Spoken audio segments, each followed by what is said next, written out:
Happy Labor Day weekend. So, today at church we had a really awesome sermon. Something that I think is super relatable to everyday life and just especially the technological generation of today. Um, but we went to Second Chronicles. Dun, dun, dun, dun, what is the numbers? Second Chronicles chapter 1 verses 1 through 12, and it talked about basically how Solomon, came of all the wisdom that he had. But the biggest thing that I took away from it, I did not prepare to just flip to these pages. But one of the biggest things that I took away from it was when he had asked God. Hang on, I'm getting a little bit more familiar with the Bible, so I could kind of just flip this stuff, but not really. Sorry. Okay, so when God came to him and he was like, Solomon, what do you want? He was like, hey God, that's what I like. The basically one of the biggest things that our pastor preached on was the basically what he said. So in verse 10 he said, give me now wisdom and knowledge, that I may go out and come in before this people. For who can judge this thy people that is so great? But the big thing here was the fact that he asked for wisdom and then knowledge. I think that is such a vital topic, because right now with all of the technology that's just at our fingertips, we know more than, I mean, anything is one button away. Any question, you know what I mean? And it's crazy that there's so much information going around, and there's so much, just things that, what? Dudley's alert. He's the best watchdog ever.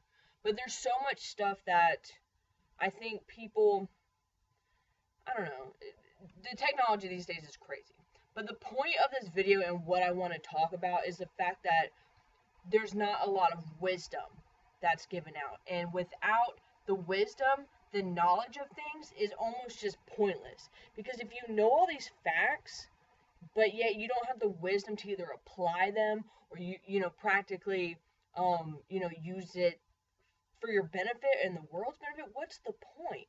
It goes back to health. People know that they're unhealthy. People know what is healthy. But yet people aren't wise enough to realize that because they don't feel like getting healthy, they're killing themselves. That's just kind of the first example that I thought of, but it comes with so much stuff. For me personally, I've been through a lot in my, short 28 years on earth. And I feel like I have a lot of experiences, and for someone of my age, I'm not going to say I'm more mature, but I'm more able to relate to things and talk about things and be there for people in almost any situation. And so as I gain knowledge, I'm able to apply that in ways that I can spread either my light about God, my light about fitness, my light about nutrition. It's so important to have the maturity and the wisdom to use all of this knowledge and all of this potential, whatever. I don't know where I'm going with this. I don't know. It's just something that I just think is so important. And that's one thing that's really drawn me to Christians. As a Christian, we have, this way that we feel like we need to live our lives, because we want to be more, we want to live our lives in God's image. We want to live our life in a way that God would approve. And whether you're a Christian or not, that's a good way to live. I don't care what you say. We have values, we have morals, and it's not anything that hurts anyone. I think a lot of times Christians get flack for things they don't believe in, for instance, being gay. But one thing that I don't think a lot of people understand, it's not that, you hate you hate the sin, not the sinner. That's a huge thing, and it's granted, there are a lot of crazy Christians out there. I wouldn't even consider them, because they're just radicals. But anyone who genuinely has true faith and is a good person doesn't hate anyone.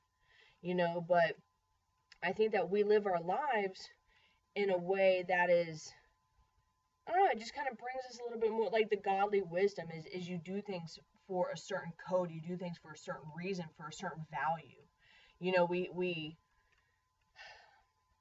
I don't know how to explain it. I guess that's my thing. I'm really appreciative that the morals that I think we have as Christians and that we are the best people we can be. I think that that's such a good platform for when we receive information, we can take that and we can apply it to all the values that we hold and spread it in a good way, you know? I don't know if that makes sense or if this makes sense, but it's just I don't know. I think that if you're a Christian and you struggle with things, I think that you need to get in line with godly wisdom. You need to get your Bible out, you need to read it. Our homework for this week was to read Psalms 119. It's like 170 something verses. So we're going to plug away at that, but the Bible is wisdom.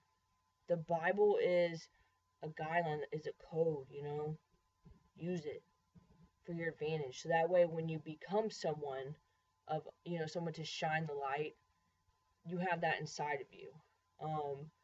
Live for God, live for God's glory, not your own. And I think the rest will follow.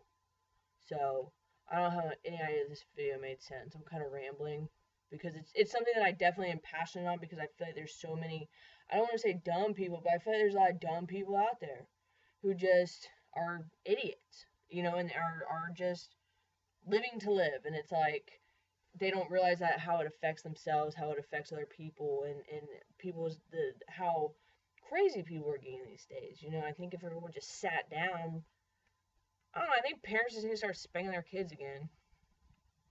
I don't know. But anyway, so I hope you guys have a great Sunday. Um, you know, I know at my church at River Oak we're starting a lot of life groups and stuff like that. So I definitely recommend getting involved in something. It's always nice when you have other people to turn to, people of faith, people other Christians and stuff like that. They're good allies. So get involved. Jordan does a men's Bible study, and I'm starting on Wednesday working with the middle schoolers, and Tuesdays I'm going to this one devotional that I did with my Jesus mamas. So I'm excited for that. But yeah, so I hope you guys have a great week, and until next time.